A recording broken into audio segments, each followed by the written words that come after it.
WNST, Towson, Baltimore. And Baltimore Positive, happy 25th anniversary to us. Happy fall and October to you. Happy Clinchmas to everybody that was celebrating last week for the Orioles. And now we sit and we wait. We thought it might be Seattle. We thought it might be Houston. We knew it wasn't Minnesota, but it's going to be the Texas Rangers and the Toronto Blue Jays this week. Alan McCallum has talked to us baseball. Rick Dempsey, Doug DeCinces is going back into the Wayback Machine to talk some Brooks Robinson with Rick Vaughn and Charlie Steinberg this week, and Eric Fisher among some others. This guy here was I don't even know where to begin with you. I mean, what a week this was for you. I feel a little bad because, they've thrown me out. Not my fault, really. But, I can't even help you. And, next week, they're going to play games, and we're going to go on the road, the baseball team, and the football team's going to be in London. You're not even going to miss practice. How about that? What do you think of that? Good timing, right? Absolutely good timing with the division series coinciding with the Ravens going to London, taking on the Tennessee Titans. It's going to be strange, Nestor, not going to be in Pittsburgh Sunday, game 2 of the ALDS.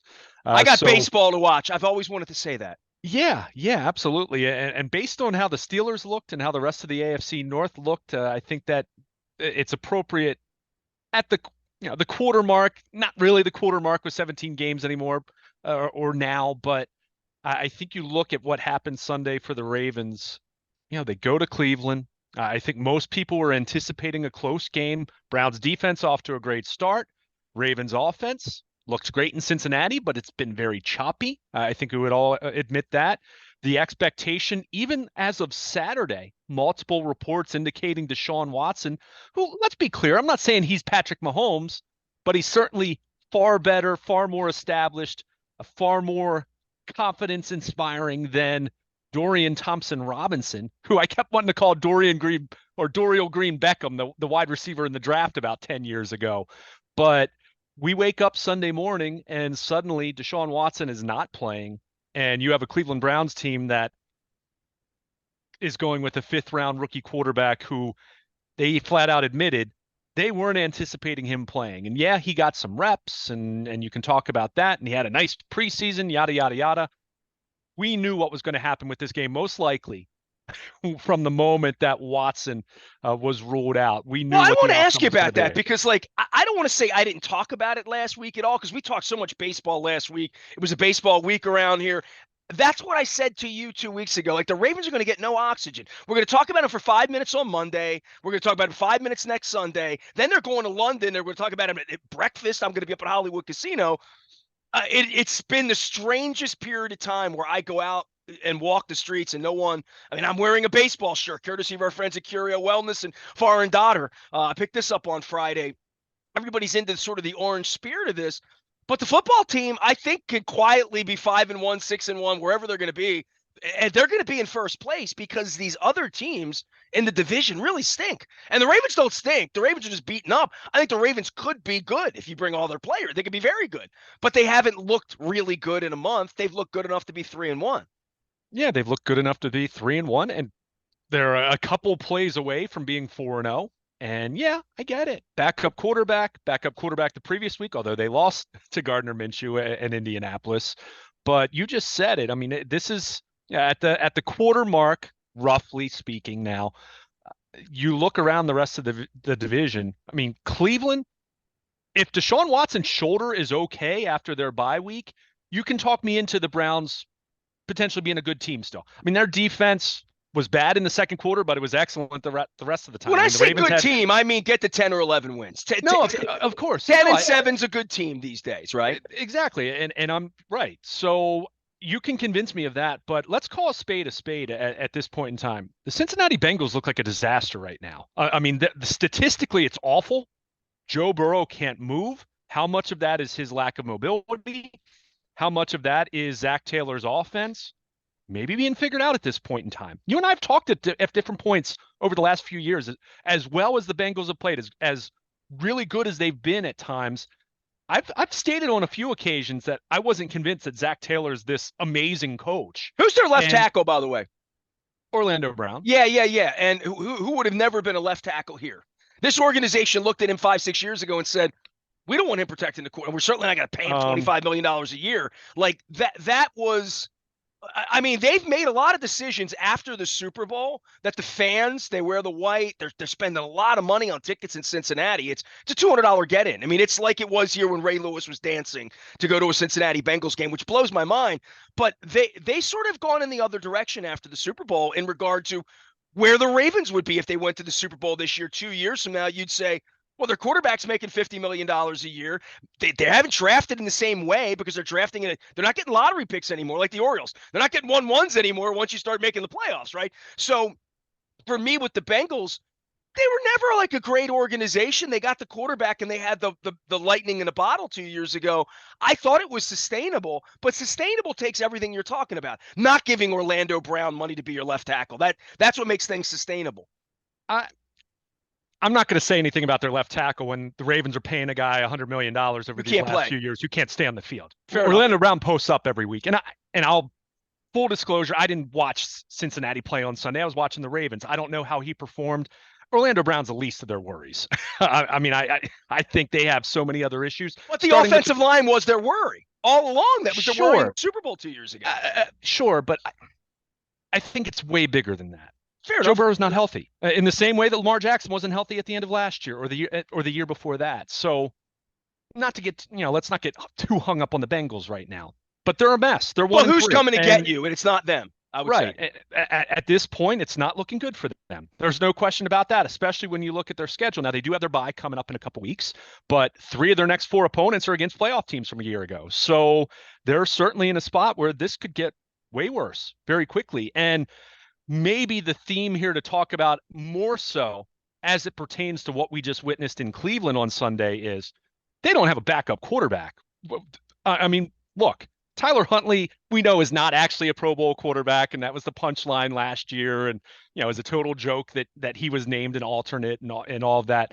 And Josh Johnson is this career journeyman who's been around forever. But look at who Cincinnati's backup quarterback. Look at their backup quarterback situation, and you can see why they've really had no choice but to say, well, we're going to see if Joe Burrow can play through it. And he wants to do it.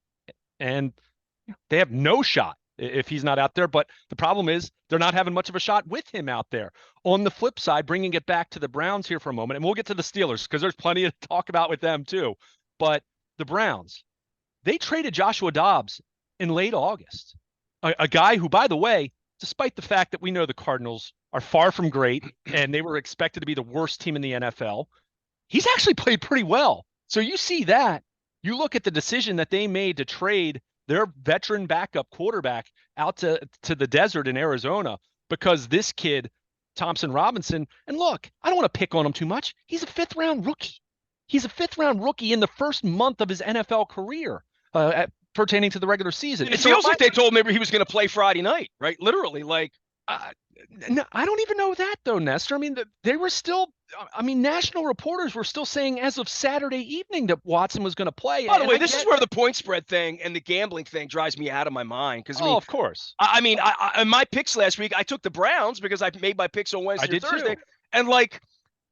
If you would have told me that kid's playing quarterback, I mean, the game was almost a little bit of a joke. It was like a little bit of a push. Once he got out there and ran around, you're like, he's not. Once they got to 14-3, I think the game's over. There's no way they're going to be able to push the ball down the field unless they play defense, strip Lamar. As I tweeted when the ball hit the carpet the second time in the first quarter, I'm like, the only way they're going to lose is if they kick the ball around because this kid cannot play. No doubt. As I wrote at BaltimorePositive.com, to me, it started to look like organizational malpractice that they traded Josh Dobbs and handed the backup job to this kid by the second Cleveland drive when he throws way behind the receiver, gets knocked up in the air, and Brandon Stevens makes a great play and returns it to the 10, and the Ravens are up 7-0, despite the fact their offense hadn't done anything to that point. He never threw the ball down the field again after that. I mean, actually, they did. They chucked it down. He chucked it down the field. But it was aimless, right? I mean, right. You could tell. And again, I don't want to pick on him too much. Shame on them for putting a 5th-round rookie in the spot. And people will say, well, Tyler Huntley's a former undrafted rookie, but Tyler Huntley's rookie year, RG3 was still the Ravens' backup quarterback at that point in time. It wasn't until Griffin was hurt late that season and the following year when the Ravens handed the reins, the backup reins to Tyler Huntley. So crazy. Absolutely crazy. I mean, organizational malpractice, but it's the Browns. What do you expect? So you look at that. you saw very early on in that game that their offense was not going to mount much. Keep in mind, they're also missing Nick Chubb, who's gone for the year, lost in week 2, and he had been the anchor of everything they did offensively, before Deshaun Watson. So they're hurting in that regard. But I think if you're John Harbaugh, you're Todd Monken, you're Lamar Jackson, and the Ravens, by the end of the first quarter, it was evident, like you said, unless we give the ball away, unless we're turning the ball over, and they did turn it over in the second quarter on a fumble on their first promising drive of the game, not counting the 10-yard touchdown run from Lamar after the pick. You saw them, though, at that point in time. They finally came alive in the second quarter. They had the 2 very impressive touchdown drives. But other than that, after that, they played it safe the rest of the way. And they did not gain much yardage. I think they had, 47 yards total in the second half, but they didn't need to do more than that. This was one of those games where keep the clock going, run the ball, even if you're only getting 2-3 yards a pop. Try to, if Lamar's going to throw, get the ball out quickly, because the last thing you want is to get him hurt, especially when Morgan Moses leaves late in the first half. And this is one of those games where you knew from the time that it was 14-3, like you said, you knew that there was nothing Cleveland was going to be able to do other than you turning the ball over, them taking the ball away from you to give them any realistic shot of winning this football game. So as I wrote, I don't think this is a 28-3 result against a team playing a 5th-round rookie at quarterback. It's not an eye-popping result that's going to earn you these style points or the eyeball test of, wow, this is a really great football team. But they did what no one else in the AFC North could do on Sunday. They won.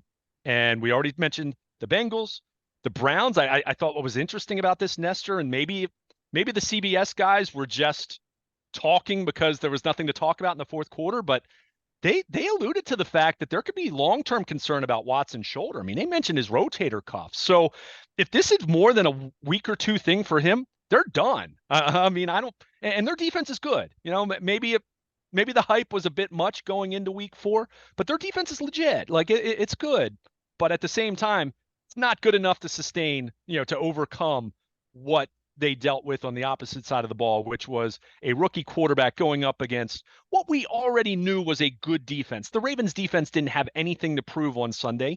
They went out and did their thing, and Kyle Van Noy was added to the mix, and he looked good, and they harassed this kid, and they blitzed, and they brought pressure from different places, and they picked him off 3 times, and they sacked him 4 times, and they shut down the run, which would have been his only chance to really feel like he could do anything against this defense. Well, them losing Chubb's way worse than us losing Dobbins. I mean, at this point, yeah, sure. I mean, especially if there's, and I want to be clear, I'll keep coming back to this because it's important to note this.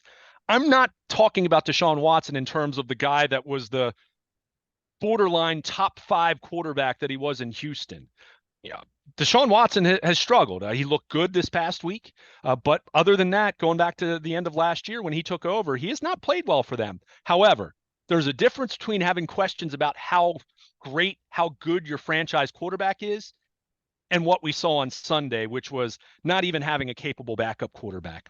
And maybe Thompson Robinson at some point in time becomes that. And let's be clear, Kevin Stefanski's game plan, and it was apparent with some of the stuff they were trying to run, at least early on, that wasn't catered towards a 5th-round rookie.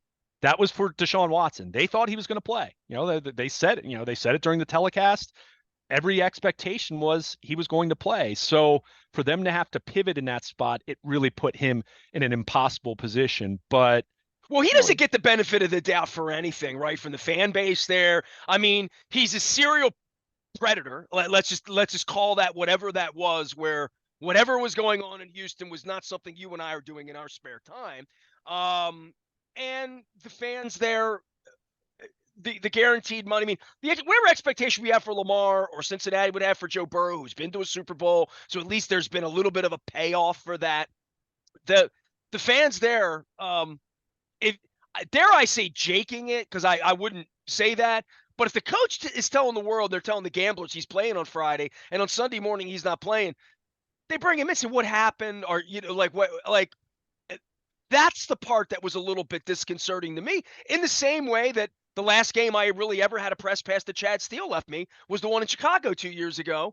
And in that Chicago game, we showed up, Lamar practiced on Friday. Everybody reported that he was going to play, and then Tyler Huntley shows up, and they're wondering why we're even asking questions in the post game about it. But the Cleveland fans should have questions about this, and especially if, man, rotator cuff. I mean, that's like, we'll get to Felix Batista in a little bit with Tommy John and where he is in making that decision. But man, when it's a $260 million quarterback, if there's a real problem, it's a problem beyond on the field. It's going to be a problem with the fans, the community, obviously the salary cap. I mean, if he has a real problem and misses a year in that way, that's where these guaranteed contracts, it'll all come back on the, we'll all start feeling sorry for Steve Bisciotti for having to pay these guys. And poor Mr. Haslam, who has his own criminal issues, paying these guys 15, 60 million guaranteed money.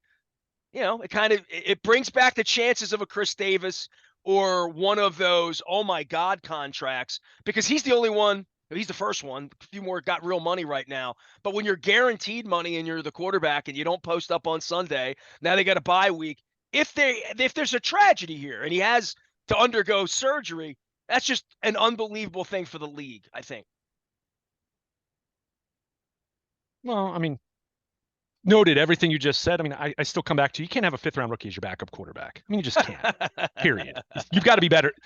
And that's coming from the guy that, believe me, I'm also the guy that says don't spend $8 million on your veteran backup quarterback either. But they had Josh Dobbs, I think, on a $1.5 million contract or $2 million contract.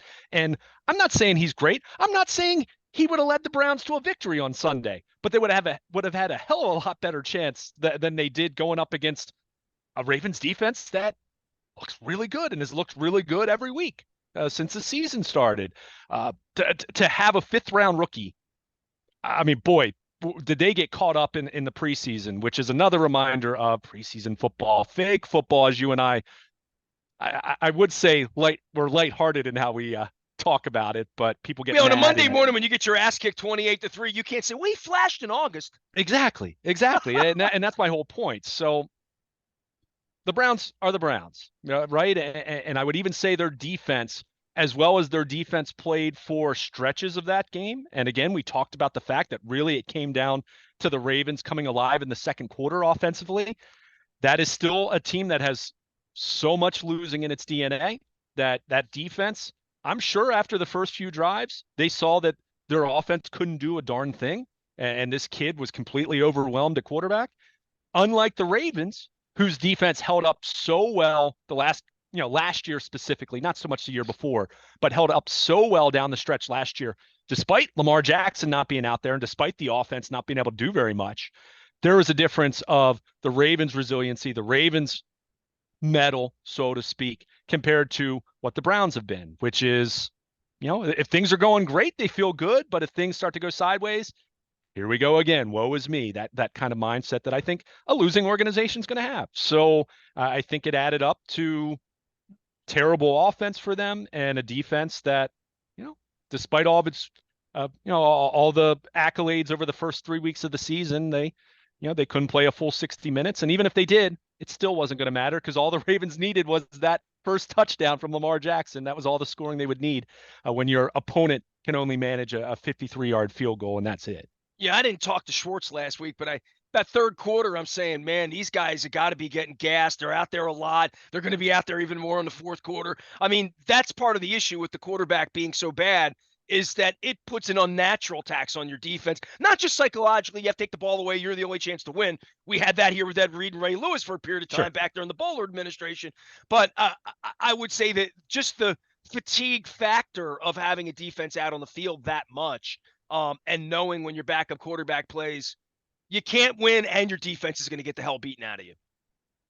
Yeah, and I mean, I would say this. The time of possession was just about even. Yeah, the plays, I mean, Cleveland actually ran more offensive plays than the Ravens because the Ravens, like we said, other than the second quarter, didn't do much offensively. So, but I think for me, this is a case where normally what you just said, I would agree, but I think this was much more the mental side of it. I think the Ravens just made Cleveland wilt across the board, and even their defense, which I do think is very talented, and we still, there were concerns. I couldn't have been the only one who exhaled a little bit when Tyler Huntley went in for Lamar Jackson, knowing that Myles Garrett and the Cleveland front couldn't tee off on Lamar anymore because they did get after him some. There's no question about that, especially when you're missing your two offensive tackles. So this was a case of, I think you saw very early on what kind of game it was going to be, what your opponent could, or in this case, could not do offensively. And I think the Ravens adjusted accordingly. And aside from one turnover, they played the kind of game that they needed to play to win. And when you say that and the final score is 28-3, that says something about you. It says a lot about your opponent and how bad they were, but let's also give credit where credit's due. This was a football team that went out and won a game on the road in the AFC North and didn't even feel like they had to play their absolute best game to do it. And that should be saying something about this team's potential moving forward if they can finally stay healthy at some point in time.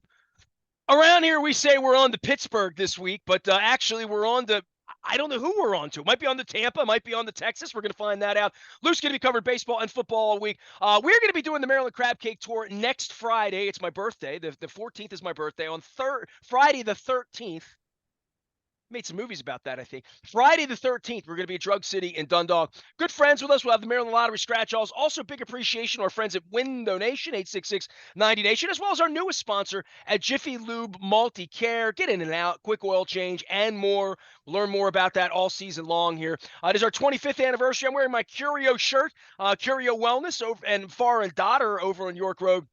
Giving away shirts if you make a purchase of $80 or more. At least that was the deal on Friday until while they last. I got a medium. Should I have gotten a large? I don't know. I have to wear this all month. Luke and I are gearing up to go to some godforsaken place like Florida or Texas next week. Not Canada, but Luke did have his passport out. We'll worry about them maybe in the ALCS. Who knows who's going to be down the far line here. But it's a baseball week. We're going to be watching baseball wall to wall this week, getting ready for the Pittsburgh Steelers. Luke can be found at Baltimore Luke. I can be found under my namesake at LinkedIn, Facebook, Twitter, all of those social media places. We're going to talk some more Ravens football and certainly their offense and get ready for the Pittsburgh Steelers this week. But it's all about game one on Saturday. And Billy Joel and Stevie Nicks. I'm Nestor. We are WNST, AM 1570. Towson, Baltimore. And we never stop talking Baltimore positive.